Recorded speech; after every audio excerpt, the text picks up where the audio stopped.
last month, Brian Chesky, who he has this particular like CEO corporate mode, which is kind of like weepy, I need to do better. The crying CEO. The crying CEO. Yeah. He's like complete.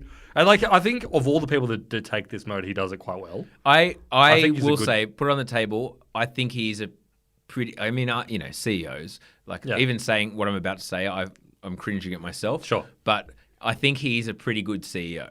As far as when it comes to comms is concerned. No, he's a very good communicator. He's a good communicator, although, I think he's the best in the mode where he's kind of like, It was maybe a mode. This is the thing. This is the past mode, right? Because now it's all like operator. Yeah, I mean, these are tough times. Let's tighten our belts. Let's blah, blah, blah. Cut costs and like, the anti-woke CEO is kind of now the actual CEO. He's of that like time before where he listened and he cared. Yeah. And he's totally. He's like the corporate, but he does come across a bit like the corporate equivalent of like, some girl getting a text at 2 a.m. being like, do you still think of me? From like a not saved number. Yeah. That's kind of the vibe he's putting out into the world. But, so he did a bit of like a listening tour.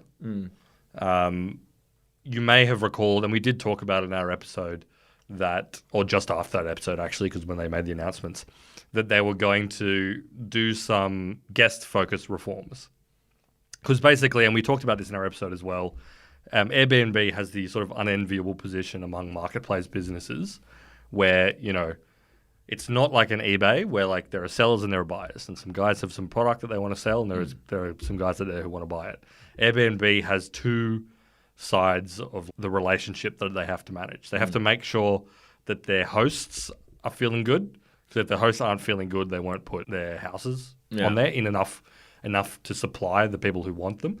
And they have to not be like punishing their guests with too many, like take out the garbage. Well, what they've kind of sweep the skirting boards. So like eBay, for example, when you're buying a new humidifier, I'd probably go to Amazon for that, but on eBay, I'm buying, what do you buy on eBay nowadays? Bloody knuckle sandwich.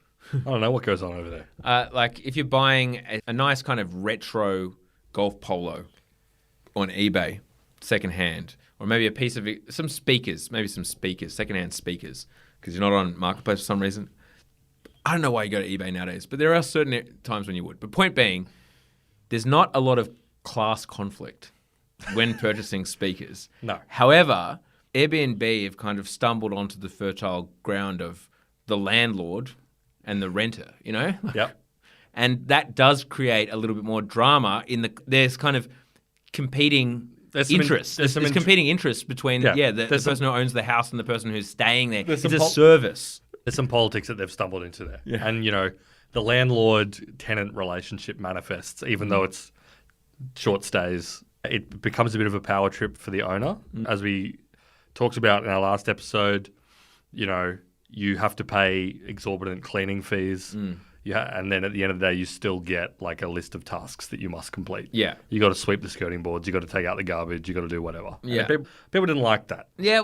I honestly think, sorry, I keep going off piste here, but it does bring into kind of the foreground the fact that you are having like money extracted from it, that it's a profit-making enterprise, as opposed to like, when I go into eBay to buy some secondhand golf clubs, I want to buy some golf clubs and there's a certain price that's fine for me. And you like, I think the Airbnb mindset is like, that's exactly what we're doing. There's someone who wants to stay somewhere and there's someone who is offering that house, and as long as the price is right, then they both get what they want. But as soon as you start having cleaning fees and like demands, now you have to do this, you have to do this, you have to do this. Here are all the rules. This is the thing I brought up. It's a different relationship there. No, it's you're in conflict. You really sense the shakedown there. But anyway, so Brian Chesky, CEO of Airbnb, last month he did this media rounds, he did this sort of listening tour. And the Bloomberg headline kind of says it all because they did a big coverage of this. Airbnb is fundamentally broken. Its CEO says he plans to fix it.